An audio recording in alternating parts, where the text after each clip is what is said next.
안녕하십니까. 기획재정부 대변인입니다. 지금부터 최경환 부총리 겸 기획재정부 장관님께서 민생안정과 경제활성화 입법 촉구 호소문을 발표하시겠습니다. 존경하는 국민 여러분, 먼저 남부지역 집중호우로 발생한 사망자들과 유가족들께 깊은 애도를 표합니다. 아울러 피해 지역 주민들께도 위로를 전하며 하루빨리 일상으로 돌아갈 수 있도록 정부 차원에서 최선을 다해 지원해 나가겠습니다. 저는 지난 8월 8일 이 자리에서 관계 장관들과 함께 민생 관련 30개 법안에 대한 조속한 처리를 호소하였습니다마는 그동안 아무런 진전이 없어 어렵사리 조성된 경제회복 불씨가 자칫 꺼질지도 모른다는 절박한 심정에서 이 자리에 다시 섰습니다. 저를 위시한 경제팀은 우리 국민들께는 지금 먹고 사는 문제, 즉 경제가 만사라는 것을 잘 알고 있습니다. 특히 살림살이가 팍팍한 서민들을 생각하면 우물가에서 숭늉이라도 찾고 싶은 심정입니다.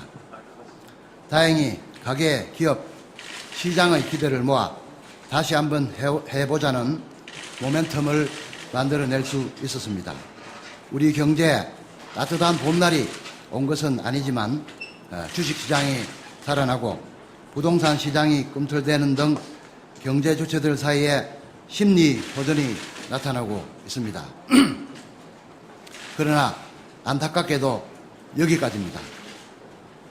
어렵게 만들어낸 민생 안정과 경제 활성화 정책들이 실시간으로 입법화되어도 모자랄 판인데도 국회만 가면은 하세월입니다. 그러는 사이에 시장에는 다시 그러면 그렇지 라며 무기력감이 번질 조짐입니다. 지금은 우리 경제 전체적으로도 저성장, 저물가, 경상수지 과다 흑자 현상이 나타나면서 축소 균형의 경고음이 울리고 있습니다. 자칫 일본의 잃어버린 20년을 답습하는 것 아니냐는 우려의 목소리가 커지는 상황입니다. 잘 아시는 것처럼 지구상에서 가장 가난했고 식민지와 전쟁까지 겪은 나라가 중동 열사에서 흘린 국민들의 땀, 독일 광산과 병원에서 간부와 간호사들이 바친 젊음 등 국민 여러분 덕분에 지금 이렇게 우뚝 섰습니다. 그러나 그렇게 힘들게 일으켜 세운 우리 경제가 지금 기로에 서 있는 것입니다. 우리 경제의 맥박이 점점 약해지고 있습니다. 이번 회기에 민생 관련 법안이 통과되지 못하고 경제 회복의 불씨를 살리지 못한다면 우리 경제는 길을 잃고 회복하기 힘들게 될 것입니다. 또한 가뜩이나 힘든 우리 가계와 젊은 세대의 고통은 더욱 가중될 것입니다. 민생 경제를 위하는 것이 곧 애국입니다. 민생에는 당파가 있을 수 없습니다. 여야, 노사, 민관이 모두 그라운드에서 뛰는 선수입니다. 관중석에서 지켜보며 관전평이나 해서는 안 됩니다. 정부도 할 일을 다 하겠습니다. 세월호 특별법은 여야 정치권이 협의를 통해 해결을 하되 그와 무관한 시급한 민생경제 법안들은 여야 국회의원들께서도 부디 국민들의 입장에서 분리해서 우선해서 조속 처리하는 결단의 리더십을 발휘해 주시기를 간곡히 부탁드립니다. 정부에서 조속한 입법을 요청한 민생 경제 관련 30개 법안은 국민들의 절실한 요구를 반영하는 것으로 더 이상 지체할 수 없는 내용을 담고 있습니다. 오늘 못하면은 내일로 미루면 되거나 통과되면 좋고 안 되어도 그만인 법안들이 아닙니다. 존경하는 국민 여러분, 이 자리를 빌려 가장 시급한 민생경제 관련 중점 법안 몇 가지 사례를 설명을 드리고자 합니다. 먼저 기초생활보장법입니다. 올 2월 국민들에게 충격과 비통함을 안겨주었던 송파 세모녀 사건이 다시는 일어나서는 안 됩니다. 국회에서 1년 이상 낮잠 자고 있는 기초생활보장법을 개정할 경우 까다로운 조건 하나라도 맞추지 못하면 모든 혜택을 받지 못하는 제도에서 개별 급여별로 요건을 달리 만들어 위기에 처한 가정을 구할 수가 있게 됩니다.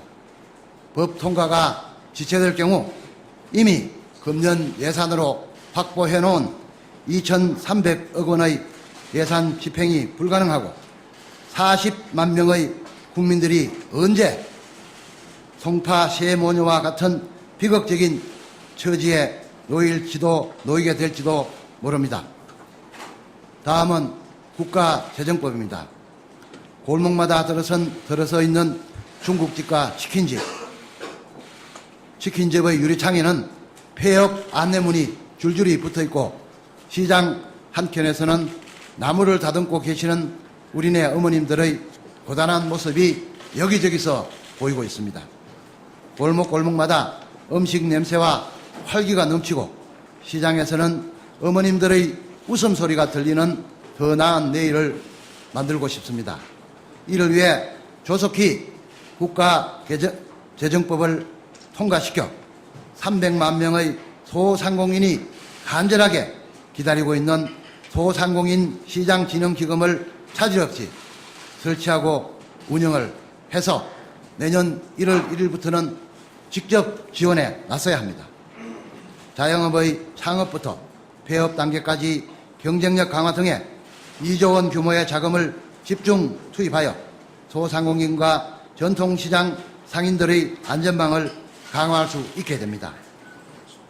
아울러 과중한 월세 부담을 조금이라도 덜어주기 위한 조세특례 제한법도 조속히 개정돼야 합니다.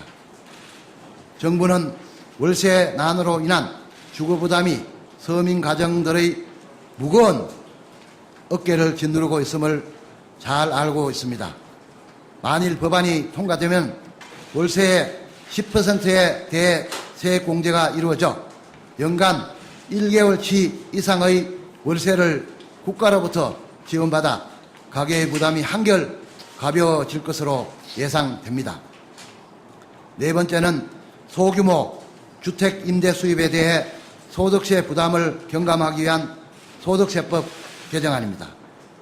민생 경기에 바로메터라 할 수 있는 부동산 시장은 아직까지 한겨울입니다. 주택 보유수에 관계없이 임대 수입 2천만 원 이하의 소규모 임대 소득에 대해서는 분리과세를 허용하고 3년간 비과세를 적용하여 부동산 시장에 숨통을 틔워주는 것이 필요합니다. 특히 월세 수입으로 생계를 유지하는 노후 은퇴자에게는 세금 부담을 완화해 드려야 할 것입니다. 만일 이대로 입법이 지연이 된다면 2주택자 전세소득 과세 방침 철회 발표 등으로 회복 조짐을 보이는 부동산 시장에 다시 한번 찬물을 끼얹을 수 있습니다. 다음은 신용정보의 이용 및 보호에 관한 법률입니다. 지난해 신용카드사 관리 소홀로 1,000만 명 넘는 국민들의 소중한 개인정보가 유출되어 얼마나 고통을 많이 받았습니까? 하지만 아직도 바뀐 것은 아무것도 없습니다. 입법상 내용은 여야 간 합의가 되었는데도 불구하고 다른 법안과 연계되어 처리가 되고 있지 않는 것이 지금의 서글픈 현실입니다. 입법이 지연된 상황에서 다시 한번 사고가 발생하면 지난해보다 더 큰 혼란이 예상되며 국민들의 신뢰의 저하를 회복하기 어려울 것입니다. 조속한 법안 처리를 통해 금융 소비자의 권익을 강화하고 개인정보에 대한 단계별 맞춤형 보호가 필요합니다. 여섯 번째, 크라우드 컴퓨팅 발전 및 이용자 보호에 관한 법률입니다. 클라우드 컴퓨팅이 활성화되면 젊은 창업자들이 컴퓨터 시스템 구축에 많은 돈을 들이지 않고도 사업을 시작할 수 있게 됩니다. 세계적으로도 젊은이들이 창업을 지원하고 기업의 전산 비용을 대폭 축소할 수 있는 클라우딩 컴퓨팅 산업의 발전이 보편화되고 있습니다. 이 법이 통과되면은 사물 인터넷, 빅데이터 등 신산업 분야에서 젊은이들이 선호하는 일자리가 많이 창출되고 국제적인 경쟁에서도 뒤처지지 않게 됩니다. 다음으로 2012년 7월 발의되어 2년 이상 낮잠을 자고 있는 서비스 산업 발전 기본법은 더 이상 미룰 수 없는 손톱 및 가시가 되었습니다.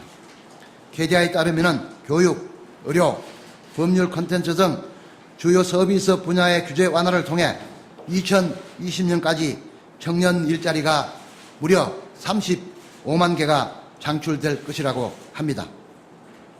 일각에서는 이 법으로 의료 민영화를 촉진한다고 주장하고 있지만 이는 전혀 사실과 다릅니다.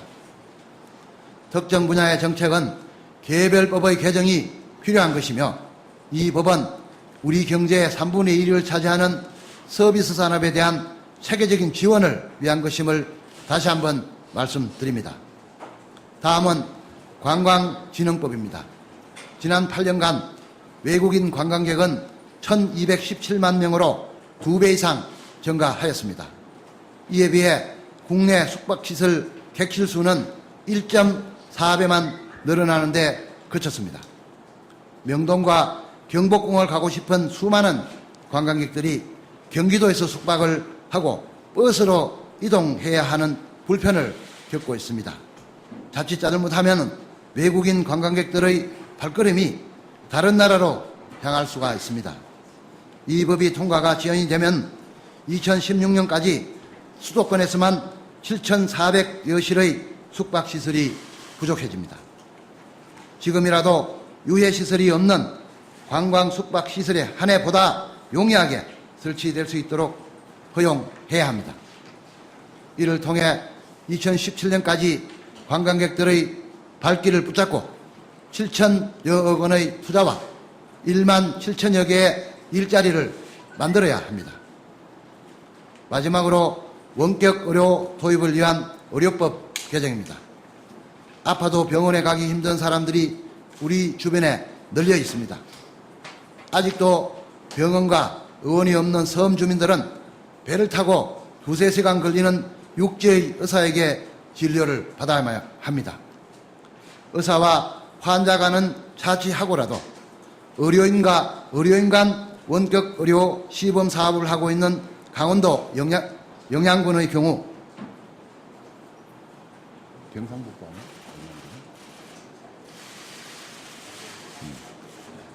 죄송합니다. 강원도 양양군의 경우 주민들의 만족도가 81.3%에 달하였습니다. 의료법 개정으로 원격 의료가 가능해지면 스마트폰으로 증상을 설명하고 처방을 만들 수가 있어 의료 취약 지역 주민 19만여 명의 불편을 줄이고 소중한 생명을 구하는 골든타임을 놓치지 않을 것입니다. 앞서 말씀드린 국외 법안 이외에도 민생 안정을 위해 시급하나 아직 처리되지 못하고 있는 법안이 주택시장 정상화를 위한 재건축 초과이익 환수법, 환수폐지법 등 3개 법안, 지역경제 활성화를 위한 국토계획법 등 5개 법안, 서비스 산업 육성을 위한 의료법 등 8개 법안, 민생 안정과 금융 소비자 보호를 위한 농협협동조합법, 자본시장법 등 5개 법안 등 최소 30여 건으로 파악이 되고 있습니다. 민생 안정은 말보다는 과단성 있는 실천으로 계획보다는 국민이 체감하는 성과로 평가받아야 합니다. 이를 위해서는 국회에 조속한 입법적 뒷받침이 있어야 합니다. 존경하는 국민 여러분, 말씀드린 법안들은 그들의 문제가 아니라 우리의 문제이며 우리 자녀들의 문제입니다. 우리의 문제를 해결하기 위해 함께 가야 합니다. 9월 정기국회는 예산과 국정감사 등을 처리해야 하는 만큼 남은 8월 국회가 민생국회로서 경제를 살릴 수 있는 마지막 기회입니다. 우리 옛말에 손뼉도 마주쳐야 소리가 난다는 말이 있습니다. 새 경제팀은 내수 부진의 고리를 끊어내고 민생을 안정시키는데 전력을 다하겠습니다. 국민 여러분의 관심과 정치권의 협조가 나머지 다른 쪽의 손뼉입니다. 경제는 심리라고 한다면 시장의 심리는 우리를 하염없이 기다려 주지 않습니다. 세월호 참사 이후 간신히 지켜온 경기 회복의 불시에 다시 찬물을 끼얹지 않도록 최선을 다해야 합니다. 비록 늦었지만 정부와 국민들은 끝날 때까지 끝난 것이 아니다라는 격언을 믿습니다. 여야 국회의원님들께서 희망의 손뼉을 함께 울려주십시오. 감사합니다. 지금부터 기자단 질의응답 시간을 갖겠습니다. 금일 질문은 일정 관계상 두 분만 받도록 하겠습니다. 예, 박철원 기자님. 네, 연합뉴스 박초롱입니다. 일단 좀 갑작스럽게 일정에 없던 대국민 담화를 발표하시게 된 배경이 무엇인지가 궁금합니다. 그리고 일부는 굳이 이제 법이 필요가 없고 부처 의지가 있으면은 해결 가능하다는 지적이 이제 일각에서 나오는데요. 이거에 대해서 어떻게 생각하시는지도 궁금합니다. 예, 앞서 말씀드린 대로 지난 8월 8일 우리 관계 장관님들과 함께 그 민생 또 경제 활성화를 위해 꼭 필요한 아주 시급한 법안 최소 30개를 꼭 통과 주시다 하는 호소를 들었습니다마는 아직 아무런 진전이 없는 상황입니다. 그리고 지금 곧 정기국회가 닥칩니다마는 8월 그 임시국회 회기가 며칠 남지 않았습니다. 그래서 이 8월 국회 마지막 남은 며칠 동안 이 시급한 민생 법안이 처리가 되지 않으면은 사실 정기국회가 되면은 국정감사 또 예산 등등을 하다 보면은 이게 또 하염없이 이렇게 또 지체될 수 있는 그런 상황에 있습니다.